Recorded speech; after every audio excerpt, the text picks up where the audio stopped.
what I should do,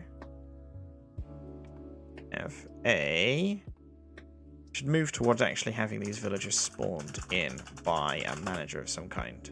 Because obviously the extension is going to... not the extension, but the game and extension are going to work together through Twitch as well, which is going to be involved. And it's going to help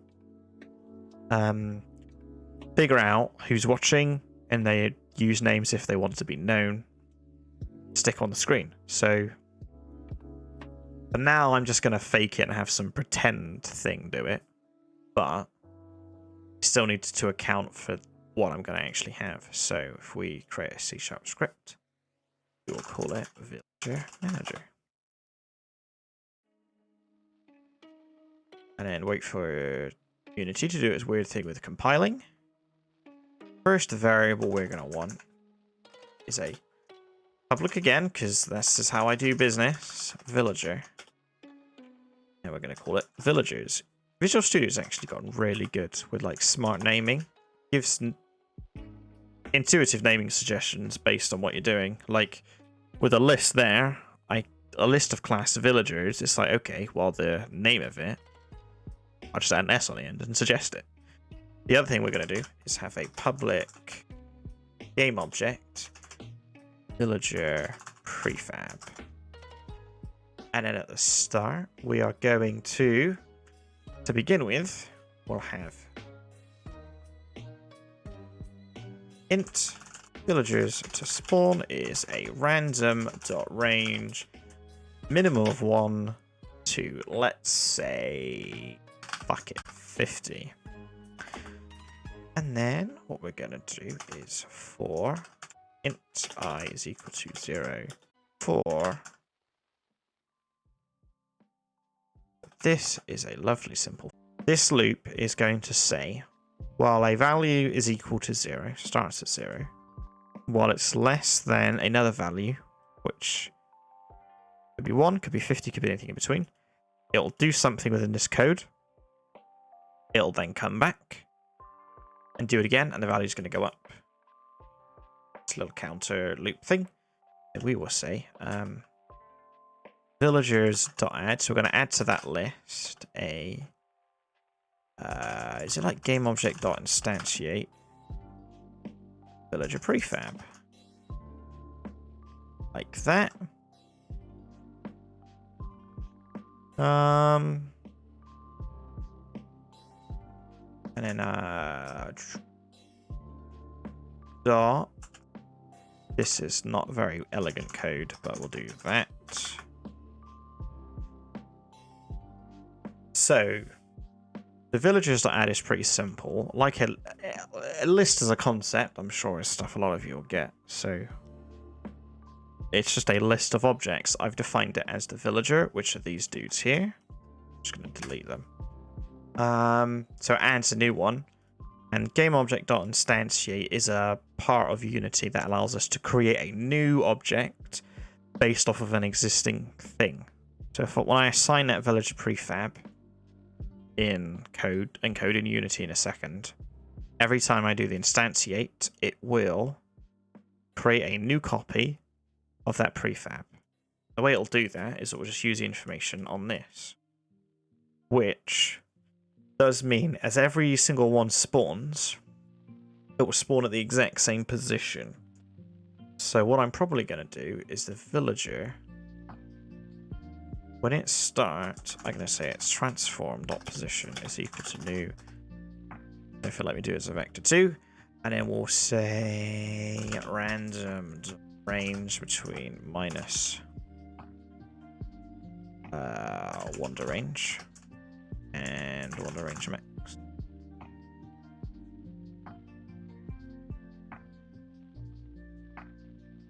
And then we'll say 0.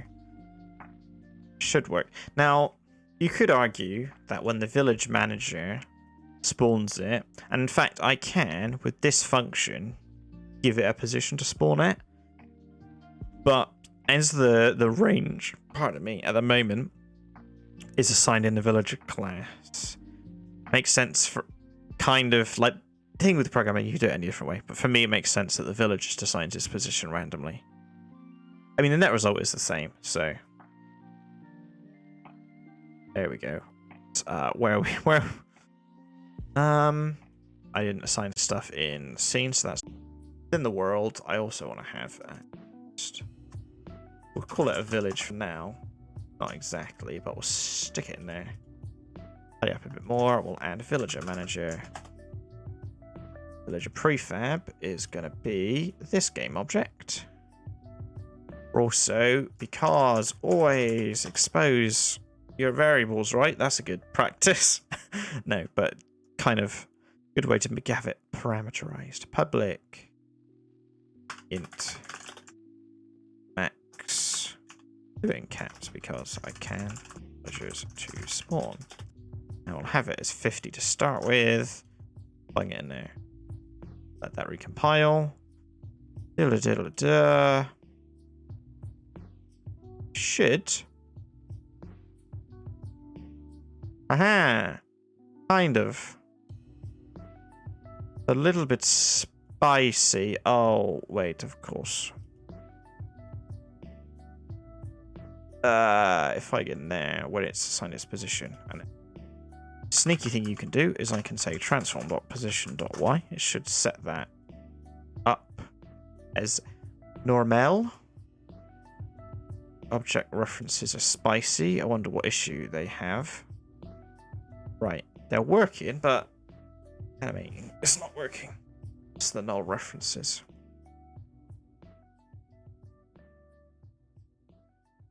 Wait timer. Oh, their prefab's not actually got the timer on it. I swore I set it as assigned. Right, timer. Timer. And then save that. That should work now. Don't know why it didn't actually assign that before. There we go. What's going on there though?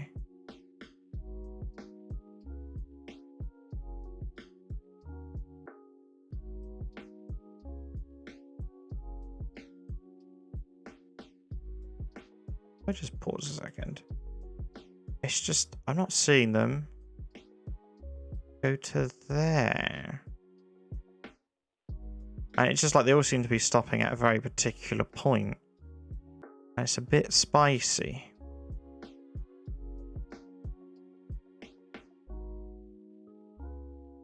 Let's look at the variables. The closest factor is still 0.5. Speed of 5. Wander range is 8. Minimum wait time is 1. Max is 5. It's really weird. Why? So not. Oh.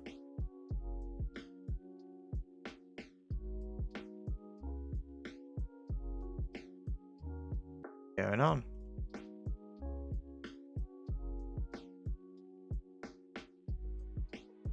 Why is this all gone squiffy?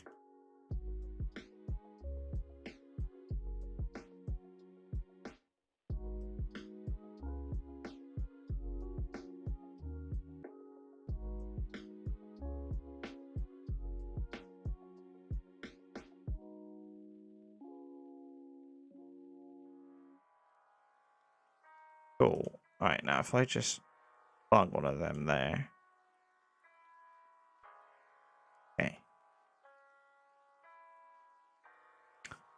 Should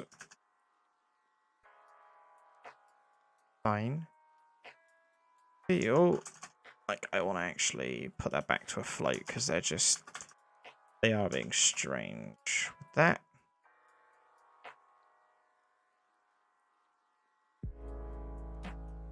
Prefab I also need to change it because it won't change on that end. Save that. Let's try again.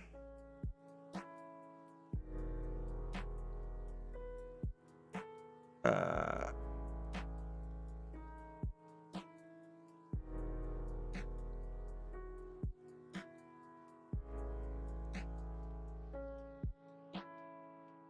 mean, actually, let's just have them spawn at 0 and work from 0 as a basis. I don't know why I'm awkwardly trying to put it in negative y coordinates.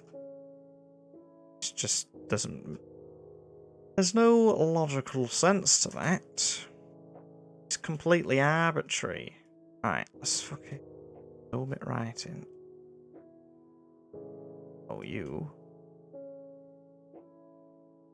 It's the floor I want to change.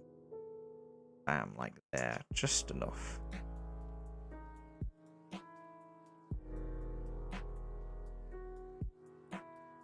There we go. Nice and simple, but now they all kind of wander around, randomly spawn. Now, something I will do down the line, but I don't need to do right now based on the scale, is this instantiating. It's pretty resource heavy on the sort of bat. So, because what I'm doing every single time I do that, I might create a brand new object from memory, assign it a space, and stick it in. It's quite resource intensive. So yeah, there's an idea, a premise that a lot of people employ, which is called object pooling or pooling. The word is weird to say sometimes. And essentially, if you think, say for example, my stream right now, I've got 11 viewers. And I want to, at the start of this program, I want to create enough objects on the basis that I already know there's so many people watching.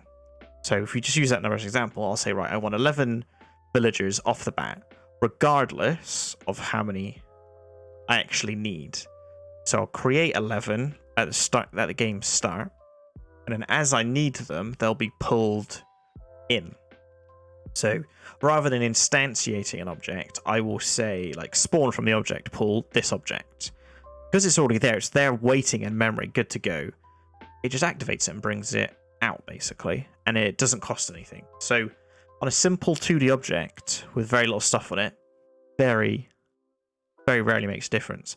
But say for example, it was a complex 3D object, like an enemy, and like an enemy in Halo, like a grunt or an elite.